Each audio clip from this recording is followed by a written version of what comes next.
حضرت Iron Dome system حافظہ اللہ تعالیٰ کی برکت سے آپ کو نئی زندگی مبارک ہو. بیت المقدس ہمارا قبلہ اول نہیں ہے. ساری مسلم دنیا کو اسرائیل کو تسلیم بھی کرنا پڑتا ہے تو کوئی گھاٹے کا سودا نہیں ہے. 1000 خالد ابن ولید بھی نکلے تلواریں لے کر اور سامنے سے ایک کلین شیو یہودی نوجوان ایک کلاشنکوف اٹھا کے نکلے تو اینڈ رزلٹ کیا نکلے گا؟ تو اہل کتاب کا اگر زبیہ لال ہے تو قادیانیوں کا زبیہ بھی لال ہی ہوگا. کیا قادیانی اہل قبلہ اہل کلمہ نہیں ہے؟ اسی قبلے کی طرف نماز پڑھتے ہیں. قادیانی قرآن کو مانتے ہیں, ان کو اہل کتاب کی کیٹیگری میں ڈالنا چاہیے. میں تو فرقوں کی حکومت سے سمپل سیکولرزم جو کافروں والا ہے اس کو بھی بہتر سمجھتا ہوں, جس میں ہمیں فریڈم آف ایکسپریشن ہوگا. اسلامک سیکولرزم, جس کی مرضی وہ یہ راستہ اختیار کرے, جس کی مرضی وہ راستہ اختیار کرے. دس از سیکولرزم. لوگوں کو ایک شاہدولہ کے چوہوں کی طرح بنانا شروع کر دیا. محمد علی جناح نے یہ ایک سیکولر اسٹیٹ بنائی تھی. میں سمجھتا ہوں کہ اسلامی تاریخ میں سیدنا علی کی جو خلافت ہے وہ ماڈرن ڈیموکریسی کے تحت ہی ہوئی ہے. اور جب توحید بیان کریں گے تو کرسچنز کے نزدیک تو حضرت عیسیٰ ابن مریم کی گستاخی ہو جائے گی. یہ رسول اللہ کے بارے میں بھی آئے. جب توحید بیان کریں گے پھر ظاہر ہے کہ گستاخی تو آٹومیٹکلی ہو جائے گی. کرسچنز ہمارے پیغمبر کو نعوذ باللہ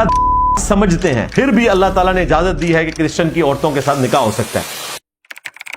بسم اللہ الرحمن الرحیم. ناظرین, یہ بوتل دیکھیں کتنی خوبصورت ہے اور کتنی قیمتی ہے. اس میں ہم پانی بھی سیو کر سکتے ہیں. اور یہ پانی دیکھیں, یہ پانی کتنا امپورٹنٹ ہے. پانی تو زندگی ہے, پانی کے بغیر تو زندگی نہیں ہے. اور یہ انگور دیکھیں کتنے زبردست ہیں اور اس کے اندر کتنی نیوٹریشنز ہیں. میگنیشیم ہے, کیلشیم ہے, فائبر ہے اور پتہ نہیں کیا کچھ ہے. اور اب ذرا یہ بوتل دیکھیں, یہ کیا ہے؟ یہ تو گریپس وائن ہے. تو ہم اس کو کیا کریں گے؟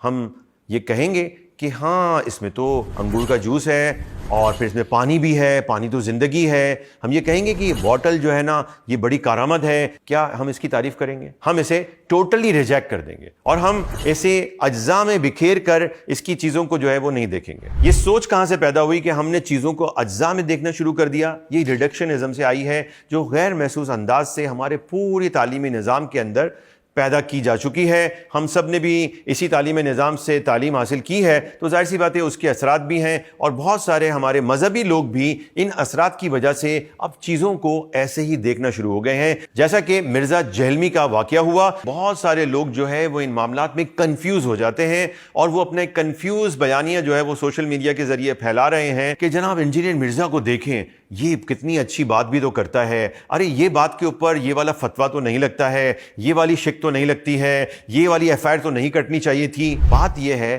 کہ ہم نے انجینئر محمد علی مرزا کو بھی ریڈکشنسٹ سوچ کے ساتھ دیکھا ہے اور ہم اس کو اجزاء میں بانٹ کر جو ہے وہ اس کا تجزیہ کرتے ہیں اور اس پر کوئی رائے قائم کرتے ہیں. چیزوں کو ٹوٹیلٹی میں دیکھا جاتا ہے, ریڈکشنسٹ ہو کر اجزاء میں تقسیم کر کے نہیں دیکھا جاتا ہے. ہمیشہ اس طرح کرنے سے نتیجہ غلط ہی اخذ ہوگا. مثال کے طور پر اگر کوئی یہ کہے کہ مرزا غلام احمد قادیانی اس نے کتابیں بھی لکھی, اس نے انگریزوں سے کرسچن سے جو ہے وہ مناظرے بھی کیے, وہ نماز بھی پڑھتا تھا, اس کی داڑھی بھی تھی, وہ امامہ بھی پہنتا تھا, وہ بہت سارے کام سنت کے مطابق بھی کرتا تھا, لیکن ہم نے اسے ریجیکٹ کر دیا. کس وجہ سے؟ کہ اس نے ختم نبوت کا انکار کیا اور بلکہ اس نے نبوت کا دعویٰ کیا. اس ایک وجہ سے ہم نے اس کو ٹوٹلی ریجیکٹ کر دیا. کسی عالم دین نے اس پہ یہ بحث نہیں کری کہ وہ نماز ایسی پڑھتا تھا, اس کی نماز میں یہ اختلاف ہے, چلو اس کی تعریف کر دو یا اس کی مذمت کر دو. یہ باتیں ہی ختم ہو گئیں. اب بات یہاں پر آ گئی کہ جناب یہ جو ہے یہ غیر مسلم ہے اور یہ اسلام کے دائرے سے باہر ہو چکا ہے. اس پہ ہمارا اختلاف رائے نہیں ہے ان سے, کیونکہ یہ ہمارے مقصد سے ہی انہوں نے انحراف کر لیا ہے, ان کا مقصد بدل گیا ہے, انہوں نے ضروریات دین کا انکار کر دیا, یہ اب اسلام سے جدا ہو گئے. اب ذرا اس کو یوں سمجھیں, ایک ہوتا ہے اختلاف, ایک ہوتا ہے خلاف. اختلاف جو ہوتا ہے وہ اس کے اندر مقصد ایک ہی ہوتا ہے. مثال کے طور پہ سب کو مکہ جانا ہے, مختلف ذرائع اختیار کیے جا سکتے ہیں, کوئی گاڑی میں جا سکتا ہے, کوئی ہوائی جہاز میں جا سکتا ہے, کوئی ریل میں جا سکتا ہے, کوئی ایران کے راستے سے جانا چاہتا ہے, کوئی جو ہے وہ دمشق کے راستے سے جانا چاہتا ہے. راستے مختلف ہو سکتے ہیں, ذرائع مختلف ہو سکتے ہیں, لیکن ڈیسٹینیشن اور مقصد ایک ہی ہوتا ہے. یہ ہم کہیں گے اختلاف ہے. لیکن خلاف کیا ہوتا ہے؟ اس میں ڈیسٹینیشن اور مقصد ہی بدل جاتا ہے. یہاں پر بھی معاملہ کچھ ایسا ہی ہے. ہم جب مرزا جہلمی کو دیکھتے ہیں تو ہم پوری امت مسلمہ کو دیکھیں، وہ سب ایک مقصد پر جمع ہیں کہ ہمیں اسلام کو غالب کرنا ہے، ہم اسلام کا نظام چاہتے ہیں، ہم ایک بار پھر مسلمانوں کا عروج دیکھنا چاہتے ہیں۔ اور دوسری جانب جب ہم مرزا جیلمی کو دیکھتے ہیں تو ٹوٹیلٹی کے اندر ہمیں نظر آتا ہے کہ وہ امت مسلمہ کو غیر اللہ کی حاکمیت میں دینا چاہتا ہے۔ اب آپ یہ کہیں گے کہ یار یہ آپ نے کیسے اخذ کر لیا؟ دیکھیں یہ ایک دو کلپ سے نہیں ہوگا، یہ ان کی سوشل میڈیا کی پوری زندگی اگر آپ دیکھیں اور تمام ویڈیوز کو اگر جائزہ لیں تو آپ کو نتیجہ یہی نظر آئے گا۔ آئیے چند کلپ ہم دیکھتے ہیں۔ پہلی چیز ہم دیکھتے ہیں کہ یہ فلسطین کا جو تازہ واقعہ ہے، جو اس وقت بھی چل رہا ہے، معاملہ غزہ کا اور فلسطین کا، پوری امت مسلمہ کا بیانیہ ایک طرف ہے، ان کا مقصد ایک طرف ہے اور مرزا جیلمی دوسری طرف ہے، اور وہ دوسری جانب پورا صہیونی ایجنڈا اسلامی لبادے میں مسلمانوں کو ایکسپلین کرتا ہے اور ان کے ذہن میں استعمار کا، عالمی طاقتوں کا ایک خوف بٹھاتا ہے۔ ذرا ان کے کلپ سنیں آپ۔ میں گورنمنٹ سے بھی، ریاستی اداروں سے بھی ریکویسٹ کروں گا ان کے اوپر کڑی نظر رکھیں جو یہ اس قسم کی جہادی برتیاں کر رہے ہیں، اور کسی وہ جہادی تنظیم کے ہاتھ لگ جائے اور کل کو FATF کی جو تلوار لٹک رہی ہے وہ لٹکتی ہوئی تلوار کسی بھی وقت پاکستان کے اوپر گر سکتی ہے۔ بیت المقدس ہمارا قبلہ اول نہیں ہے۔ حضرت آئرن ڈوم سسٹم حافظہ اللہ تعالیٰ کی برکت سے آپ کو نئی زندگی مبارک ہو۔ گراؤنڈ ریئلٹی یہ ہے کہ مسلمانوں کی بقا اس وقت اسی میں ہے کہ کسی طریقے سے دو ریاستی حل ہو جائے۔ یہ تو بڑی مہربانی ہے کہ UNO میں یہ سارا معاملہ ہوا، دو ریاستی حل ہی بہتر حل ہے۔ اگر اس کے بدلے میں ساری مسلم دنیا کو اسرائیل کو تسلیم بھی کرنا پڑتا ہے تو کوئی گھاٹے کا سودا نہیں ہے۔ ایک خالد ابن ولید چھوڑ دیں، 1000 خالد ابن ولید بھی نکلیں تلواریں لے کر اور سامنے سے ایک کلین شیو یہودی نوجوان ایک کلاشنکوف اٹھا کے نکلے تو اینڈ رزلٹ کیا نکلے گا آپ کے سامنے۔ قادیانیت کے بارے میں اس کی کیا رائے ہے وہ ذرا آپ سن لیں۔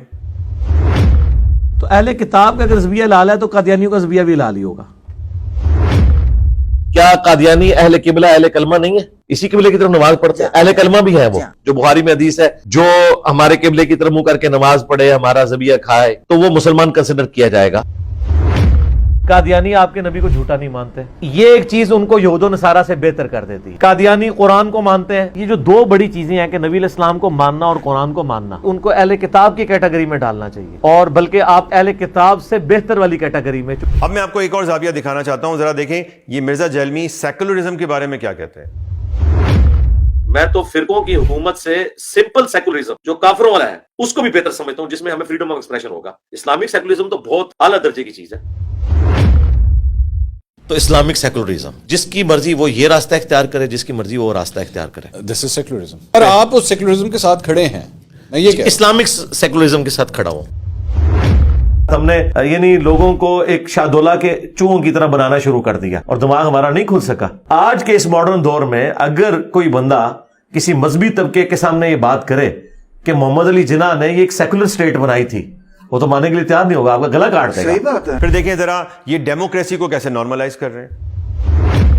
میں سمجھتا ہوں کہ ماڈرن ڈیموکریسی یہ خلافت راشدہ کی ماڈرن فارم ہے۔ اسلام نے غلامیت سے نجات دلائی تھی، آپ دوبارہ ان کو غلام بنانا چاہتے ہیں، اور میں سمجھتا ہوں کہ اسلامی تاریخ میں سیدنا علی کی جو خلافت ہے وہ ماڈرن ڈیموکریسی کے تحت ہی ہوئی ہے۔ اب دیکھیں سوشلزم کے بارے میں یہ کیا کہتے ہیں۔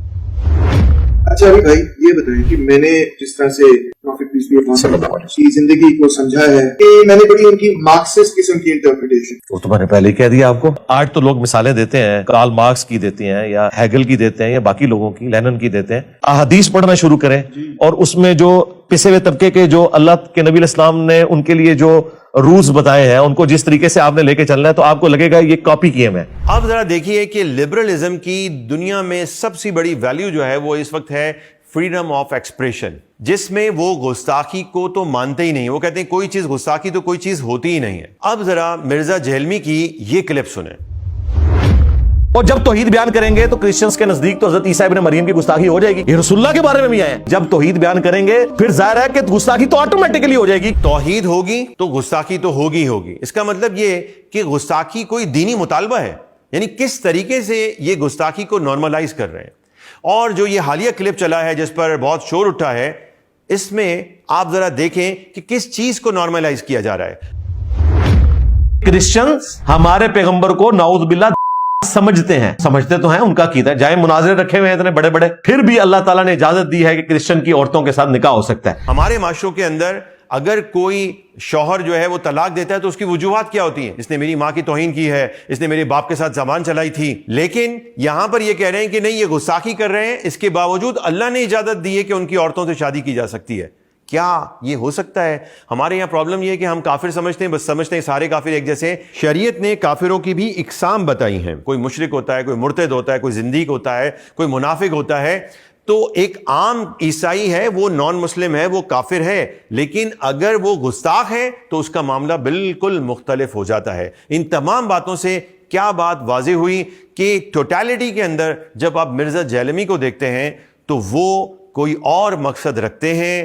ان کے کال سے، ان کی باتوں سے، ان کے تمام کلپس کو اگر دیکھا جائے تو اس سے بات یہ واضح ہوتی ہے کہ اس کا مقصد، اس کا ڈیسٹینیشن، اس کی منزل کوئی اور ہے. اور مسلمانوں میں موجود جتنے بھی مکاتب فکر ہیں ان کا اختلاف رائے ہے، ان کی ڈیسٹینیشن مختلف نہیں ہے. اس لیے very loud and very clear ہمارا نیریٹو بیانیہ یہ ہونا چاہیے کہ ہم مرزا جہلمی سے اختلاف رائے نہیں رکھتے، کیونکہ مرزا جہلمی کا منہج استعماری ہے، وہ اسلام کے بنیادی اصولوں اور روایت کا مخالف ہے اور ہم اس کے خلاف ہیں.